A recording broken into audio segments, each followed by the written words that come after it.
Salam, hörmətli müəllimlər, hörmətli təhsil işçiləri. Bugünkü dərs dinləmənin mövzusu dərs dinləmədir. Ümumən məktəbdə vacib olan məsələlərdən, komponentlərdən biri müəllimin peşəkar inkişafıdır və hər bir məktəb rəhbərini, hər bir ümumiyyətlə təhsil sahəsində təhsili idarə edən şəxsləri maraqlandıran məsələ odur ki, biz müəllimlərin peşəkar inkişafını necə təmin edə bilərik? Müəllimlərin peşəkar inkişafının bir neçə yolu var. Bunlardan da biri və ən təsirlisi müəllimlərin dərsini dinləməkdir. Amma bununla bağlı məsələlər bizdə çox qaranlıqdır və çoxlu suallar var. Bugün biz bütün bu suallara aydınlıq gətirməyə çalışacağıq ki, dərs dinləmələri necə edə bilərik ki, müəllimin peşəkar inkişafına dəstək etmiş olaq. Dərs dinləmələr məqsədinə görə iki cür olur. Bir, müəllimin fəaliyyətini dəyərləndirmək üçün aparılan dərs dinləmələr, hansı ki, bu deyək ki, ümumi təhsil müəssisələrində həmin məktəblərin monitorinqi zamanı istifadə olunan bir alətdir. Bir də deyək ki, inspeksiyalar zamanı məktəbin fəaliyyəti bəlli bir meyarlar üzrə, parametrlər üzrə dəyərləndirilən zaman müəllimlərin dərsi dinlənilə bilər. Yəni bu müəllim fəaliyyətini dəyərləndirmək üçün aparılan dərs dinləmələr ayrı. Bu ayrıca bir mövzudur. Burada standartlar, meyarlar bizə aydın olmalıdır və s. Bu məsələ sonrakı dərs dinləmələrdə müzakirə edilər. İki, müəllimin peşəkarlığını artırmaq üçün aparılan dərs dinləmələr. Biz bugün buna baxacağıq əsasən və müəllimin dərsini kimlər dinləyə bilər və bu proses necə aparılmalıdır ki, biz həqiqətən müəllimi inkişaf elətdirə bilək. Müəllimin dərsini dinləyə bilər direktor, direktor müavinləri, metodistlər və müəllimin həmkarları, yəni müəllim yoldaşları. Tövsiyə edirəm ki, direktor, direktor müavinləri müəllimlərin dərsini dinləməsinlər. Niyə? Direktor, yəni son bir neçə ildə müəllimlərin işə qəbulu və sertifikasiya prosesində müəllimlər metodiki və pedaqoji bacarıqlarını nəzərə olsa belə, ən azından nəzərə olsa belə artırıblar və bunu dərsdə, məktəbdə, tədris prosesində tətbiq etməyə çalışırlar. Amma məktəb direktor və direktor müavinlərinin çox az sayda məktəb rəhbəri var ki, özünü bu sahədə deyək ki, yeniləyib və yenilikləri öyrənib və bunu tətbiq etməyə meyllidir və nə baş verir? Direktor müavini müəllimin dərsində əyləşərkən öz köhnə bilik və bacarıqlarından yol alıb dərsi qiymətləndirir, mühakimə eləyir və burada bir təzad yaranır. Müəllim öyrənib ki, dərsdə uşaqları aktiv şəkildə cəlb eləsin, dərs səs-küylü olur, uşaqlar işləyir, öyrənir, sual verir və bir aktivliyi var, interaktiv dərs qurmağa çalışır.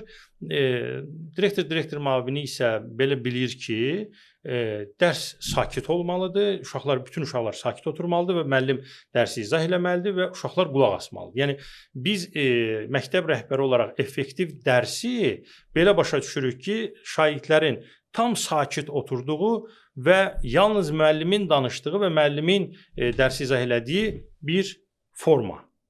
Bunu effektiv dərs kimi dəyərləndirirlər və burada təzad yaranır.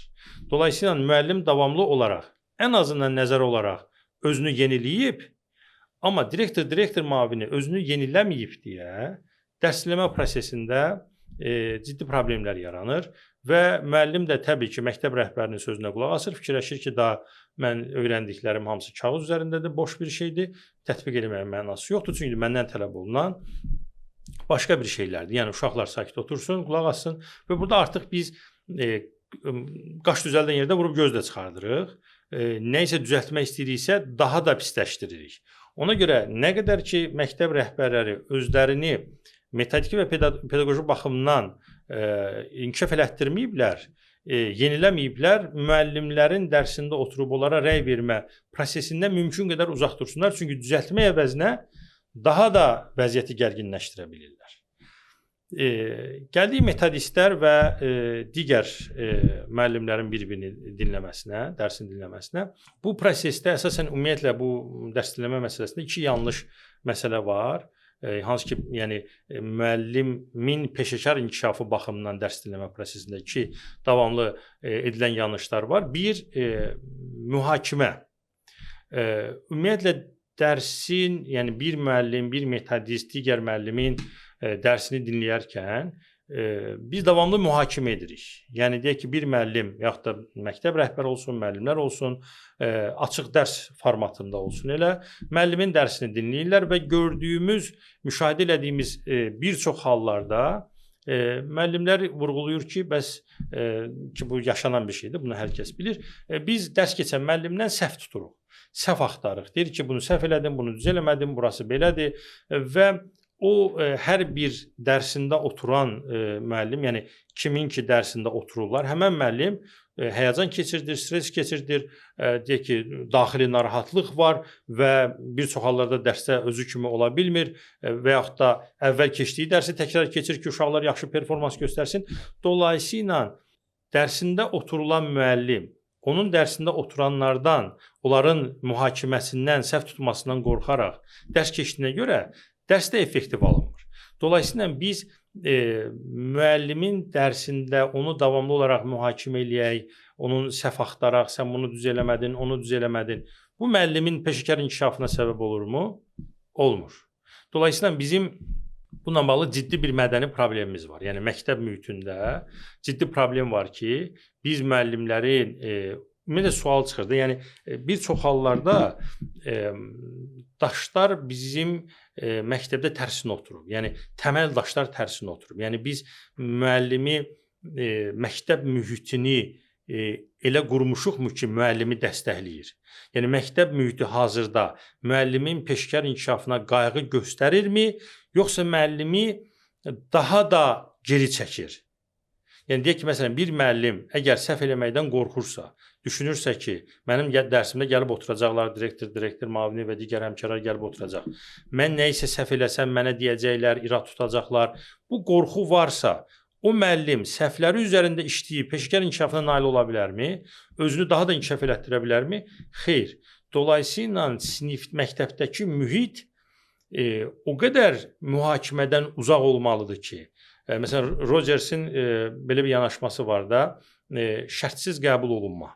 Yəni insanlar, əgər biz evdə, ailədə bir uşağı yaxşı qiymət aldığına görə çox istəyiriksə, əgər bir məktəbdə müəllim sertifikasiyadan yüksək bal toplayıb deyə ona daha çox hörmət ediriksə, yəni insanları qəbul etməyimiz üçün bir şərt varsa, o zaman həmən insan özü kimi ola bilməyəcək və daxili potensialını üzə çıxarda bilməyəcək və bir növ maskalanmış, başqalarına yaxşı görünmək üçün maskalanmış formada olacaq və özü kimi olmayacaq. Və özü kimi olmadığına görə də biz həmən müəllimin boşluqlarını tapıb düzəltməyə nail olmayacaq. Ona görə məktəbdəki mühit çox önəmlidir. Yəni bunun da məsul şəxsi məktəb rəhbərliyidir. Məsələn, bir müəllim digər müəllimdən ancaq səhv axtarır, ancaq neqativ, bir-birinə qarşı aqressiya, yəni bir-birini dəstəkləsin, bir-birinə kömək olsun, bir-birindən bəhrələnsin, bir-birindən öyrənsin. Bu mühiti yaratmırıqsa, o zaman müəllimin peşəkar inkişafına söhbət gedə bilməz. Və biz məktəb rəhbəri olaraq mütləq şəkildə edə biləcəyimiz, ata biləcəyimiz ən ciddi addımlardan biri məktəbdə konstruktiv, yəni effektiv dəstəkləyici mühitin qurulmasıdır. Bunun üçün də müəllimlər ümumiyyətlə məktəb rəhbəri nə edə bilər? Bu yaxında bir neçə gün öncə Təhsil İnstitutunun bir elmi konfransı oldu. Ümumi təhsil məktəblərində müəllimlərin peşəkar inkişafı inspeksiya ilə bağlı. Məsələ orada da qonaqlardan biri David Godfrey verdiyimiz sualın cavabı olaraq da bunu vurğuladı ki, bir məktəb rəhbəri ki, burada məsuliyyəti çox böyükdür, deyək ki, o fərqlənən müəllimi tapır məktəbdə, hansı ki, həvəslidir. Hər məktəbdə metodika və pedaqogika üzrə daha başqalarından daha bilikli və bacarıqlı mütləq şəkildə var. Və bu həvəsli də öz təcrübəsini bölüşməyə, həmən direktor, həmən adamları tapır, o mədəniyyəti formalaşdırmaq üçün, o bir-birindən öyrənmə mədəniyyəti, mühiti formalaşdırmaq üçün. Bir növ həmən müəllimə istiqamət verir, dəstək verir, ona yön göstərir ki, o da digər həmkarlarına bir növ öz təcrübəsini bölüşsün, onların peşəkar inkişafına qayğı göstərsin və s. Dolayısıyla direktor müavinləri özləri bu dəqiqə hazır olmadığına görə məktəbdə bu sahə üzrə daha təcrübəli müəllimlər varsa, Bəzi məktəblərdə müasir metodistlər var, yəni müasir metodist layihəsinin metodistləri var. Bəzi məktəblərdə həmən metodistlər hələ ki yoxdur, amma orada fərqlənən müəllimlər var. Biz həmən müəllimlərdən istifadə edib digər müəllimlərin peşəkar inkişafını təmin edə bilərik. Dolayısıyla məktəbdəki mühit çox önəmlidir. Mühakimədən uzaq, dərsi dinlənilən müəllimin qorxusu olmamalıdır ki, məndən səhv tutacaqlar və mühit o qədər münbit olmalıdır ki, müəllim səhv eləməkdən qorxmasın, bilmədiyini soruşmaqdan qorxmasın və rahat şəkildə bir-birindən öyrənə bilsinlər. Yəni, birinci yanlışımız bizim mühakimə mühitini formalaşdırmaqdır. Bu mühiti tamamilə dəyişmək lazımdır. Bunu da qeyd etdiyim kimi, səhvləri görmək yox, müsbətləri görmək, çatışmazlıqları necə aradan qaldırmaq olar yönündə müzakirələri aparmaq, yoxsa sən bunu səhv elədin, sən onu səhv elədin, sən burada bunu düz eləmədin. Hərə bir cür mühakimə və nəticədə həmən dərsi dinlənilən müəllim əməlli əziyyət çəkir, stres, gərginlik və s. Bu da lazımdırmı və yaxud da bu peşəkar inkişafı təmin edirmi? Yəni, bizim yanaşmamız yanlışdır. Onu dəyişməyimiz lazımdır. İkinci bir məsələ isə dərsi dinləyən zaman hər şeyə baxmağımızdır. Yəni, deyək ki, bir dərs bir neçə komponentlərdən ibarətdir. Burada mühit amili var, müəllim-şagird münasibəti var, burada tədris prosesinin qurulması var, yəni A-dan Z-yə dərsin məqsədinin qoyulmasından ta refleksiyaya qədər olan bir neçə addımlar və görülməli işlər var ki, yəni komponentlərdən biri mühitdir, müəllim-şagird münasibətidir, infrastrukturdur, sonra deyək ki, tədris prosesinin qurulmasıdır. Biz yanlışı o vaxt eləyirik ki, dərsdə hər şeyi dinləyirik. Ümumiyyətlə, bu proses necə olmalıdır? Metodistlər və ya kollegalarımız, müəllim həmkarlarımız kiminsə dərsini dinləmədən öncə birinci bunu razılaşdırması lazımdır ki, bax, filan vaxtı, yəni bu əvvəlcədən görüşülməli və bəlli bir vaxt müəyyən olunmalıdır. Yəni, mümkün qədər stressdən uzaq, gərginlikdən uzaq bu addımlar elə olmalıdır ki, dərsi dinlənən müəllim bayaq dediyim kimi, o gərgin mühit məsələsindən qorxmasın. Bunun üçün biz nə etməliyik? Bir, əvvəlcədən razılaşdırırıq ki, filan tarixdə filan dərsi dinləyəcəyik. Bunu razılaşdırandan sonra nəyə baxacağımızı dəqiqləşdirməyimiz lazımdır. Dediyim kimi, biz bunu çox peşəkar metodistlər eləyə bilir ki, yəni illərlə, aylarla təcrübəsi olan metodistlər eləyə bilir ki, hər şeyə baxsınlar. Bunun üçün də bir meyarlar olmalıdır və s. və s. Bu biraz ayrı bir mövzu. Amma müəllimin peşəkar inkişafı üçün zamana və zəhmətə ehtiyacı var. Bunun üçün də dediyim kimi, birinci vaxtı müəyyən edirik, sonra nəyə baxacağımızı müəyyən edirik. Yəni, deyək ki, biz bugün ancaq sinifin dar olmasına baxacaq. Və yaxud da biz bugün ancaq edilən fəaliyyətlərin dərsin məqsədinə xidmət edib etmədiyinə baxacaq. Və yaxud da biz bugün ancaq deyək, şagird davranışının, o negativ davranış sərgiləyən uşaqlarla işə baxacaq. Yəni, hər hansı bir və yaxud da bir neçə aspekti götürüb, ancaq ona fokuslanırıq, ancaq onu müşahidə edirik və müşahidə etdikdən sonra həmən müəllimlə təkrar görüşmək lazımdır. Yəni, deyək ki, biz müəllim kolleqamla söhbət edirəm, deyirəm ki, 5-ci gün saat məsələn 11-də misal üçün, 3-cü dərsdə, 4-cü dərsdə razılaşdıq, dinləyəcəyik. Burada biz baxacaq ki, istifadə etdiyimiz fəaliyyətlər nə qədər məqsəd yönlüdür. Həmən fəaliyyətlərin effektivliyinə baxacaq. Mən həmən dərsdə başqa şeyə baxmıram. Ancaq və ancaq əvvəlcə müəyyən etdiyimiz məsələlərə baxıram. Ola bilsin, başqa sahədə problem olsun, sinifin dar olmasında problem olsun, nə bilim, resurslarda problem, hər hansı bir şeydə problem, mən ona baxmıram. Əvvəlcə nəyə razılaşmışıqsa, məhz ona baxıram, onunla bağlı qeydlərimi götürürəm, subyektiv mühakimələrimi yox, qeydlərimi götürürəm. Məsəl üçün, əgər qrup işinə 10 dəqiqə vaxt verirsə müəllim və mən düşünürəm ki, bu 10 dəqiqə azdır, mən oraya öz qeydlərimdə yazmağım doğru deyil ki, müəllim qrup işinə az vaxt verdi. Yox, bu doğru deyil. Biz sadəcə qeydlərimiz yazırıq. Müəllim qrup işinə 10 dəqiqə vaxt verdi. Prosesdən sonra müəllimlə görüş zamanı bunu müzakirə edirik. Burada mühakimədən olduğumuz müddətcə, yəni qarşı tərəf məndən qorxmasa ki, deyək ki, o məndən səhv tutacaq, onda tədirginlik yaşamayacaq. Deyəcək ki, səmimi şəkildə, oturaq görə biz nəyi düz elədik, nəyi səhv elədik. Biz deyirik ki, bax, bura 10 dəqiqə vaxt verdik. Səncə bu 10 dəqiqə ümumiyyətlə bəs elədi, bəs eləmədi. necə oldu bu proses? Sən o qoyduğun məqsədə çata bildin, çata bilmədin. Və beləcə müzakirə ilə ki, bunun belə deyək ki, detalları çoxdur. Müzakirə ilə həmən müəllim, həm dərsi dinlənilən, həm dərsi dinləyən müəllim qarşılıqlı nəsə öyrənmiş olurlar. Metodistdirsə dərsi dinləyən artıq o istiqamət verib, müəllimə düzgün konstruktiv feedback verib, rəy verib, müəllimin peşəkar inkişafını təmin edə bilər.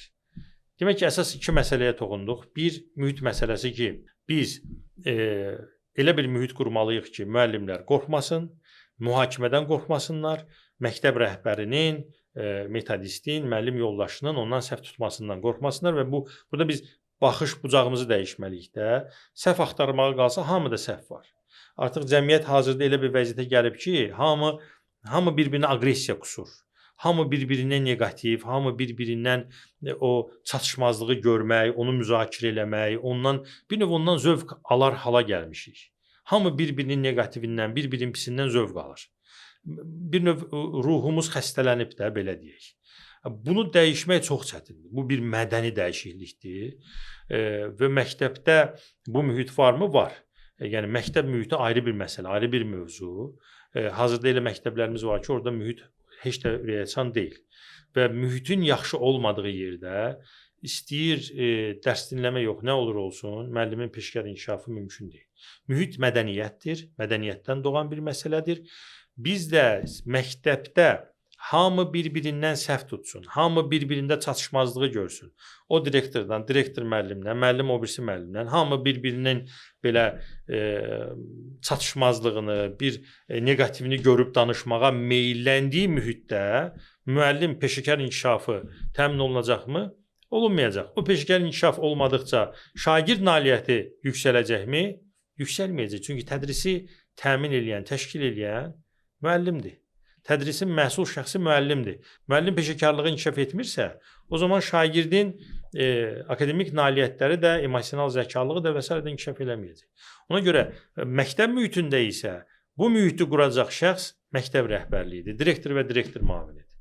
Və direktor müavini öz üzərində davamlı işləyib, yenilikləri öyrənib, ümumiyyətlə emosional zəkalıq olsun, ünsiyyət olsun, liderliyin gətirdiyi tələblər var da, o mühiti necə formalaşdırmaq lazımdır ki, hər kəs bir-birini dəstəkləsin, bir-birində aqressiya görməsin. Biz bir-birimizi dəstəkləmiriksə, məktəb rəhbəri bunu qurmursa, ki, bunu qurmağın dediyim kimi yollarından biri məktəbdə həmən o David Godfrey'in dediyi kimi, məktəbdə o qığılcım olan müəllimi tapmaq, müəyyən qədər səriştəsi digərlərindən yaxşı, həvəsli, metodiki pedaqoji bacarıqları yüksək olan o qığılcımı tapırıq və onlardan bir neçə adam tapırıq və onlardan belə deyək, istifadə edirik. Necə istifadə edirik? Bunun da məqamı gəlmişkən yolunu deyim.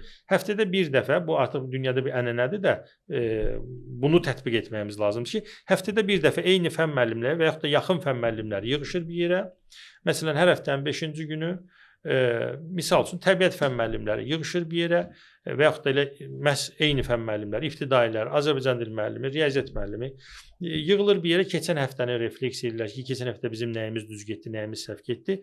Gələn həftə üçündə planlarını müzakirə edirlər. Biz nəyi necə eləyək? Burada səhv normaldır. Səhv eləməkdən qorxmaq lazım deyil. Bizim problemimiz odur ki, 3 müəllim, eyni fən müəllimi olan 3 nəfər şəxs bir yerə oturub məsələni o tədrislə bağlı olan, şagirdin davranışı ilə bağlı, dərs keçməklə bağlı olan məsələləri müzakirə etmirik. Biz elə ancaq bir-birimizdən, mən ondan nəsə soruşaram, o deyər ki, filankəs zəif müəllimdir. Bu münasibət təməl daşlar yerində oturmayıb. Yəni bizim insan olaraq yanaşmamız doğru deyil. Bu yanaşmanı dəyişməsək, elə bilin ki, bir çay axır, biz çayın çirkli bir çay axır, mənbəyindən çirklənən bir çay axır, biz çayın ortasını təmizləməklə məşğuluq. Bunun mənbəyində biz mənbəyi düzəltməliyik. O daşlar ki var, yerində düzgün oturmayıb, yanaşma, bir-birinə olan münasibət, insani keyfiyyətlərimiz. Bunun üzərində zaman-zaman işləməsək, o zaman nə peşəkar inkişafdan, nə dərs dinləmədən, nə olur olsun, o məktəb ən son infrastrukturla təmin olunsun, yenə xeyli olmayacaq. Ona görə bu bizim təsirimizin çox ağırlı yeridir. ki bu olmadığı müddətcə, yəni doğru mədəniyyət, mühakimədən uzaq mədəniyyət formalaşmadığı müddətcə heç bir alət, heç bir strategiya işə yaramayacaq. Çünki biz hər şeyi müəyyən edən bizim yanaşmamızdır. Bunu düzəltmək zaman alırmı? Bəli. Bunun üçün direktor müavini davamlı çalışmalıdırmı? Bəli. Bunun üçün onların da müəyyən bir dəstəyə ehtiyac var. Bəli, bunu da növbəti dərs dinləmələrdə bu məsələlərə toxunacaq. Amma bugünkü məsələni ümumiləşdirsək, müəllimin peşəkar inkişafı üçün dərs dinləmə aləti vacibdirmi? Bəli. Bu alət işə yarayırmı hazırda? O qədər də yox. Hansı məktəblərdə ki, metodistlər var, orada müəyyən qədər işlər gedir. Yəni bu təqdirə layiqdir. Orada yenə də səhvliklər ola bilər, çatışmazlıq ola bilər. Bu normaldır. Burada bir problem yoxdur. Əsas o da iş gedir. Və biz dərs dinləməni müəllimin peşəkar aləti kimi gördüyümüz zaman iki məsələyə diqqət yetirməliyik dedik. Bir, mühit məsələsi, dərsi dinlənilən müəllim qorxmamalıdır, çəkinməməlidir.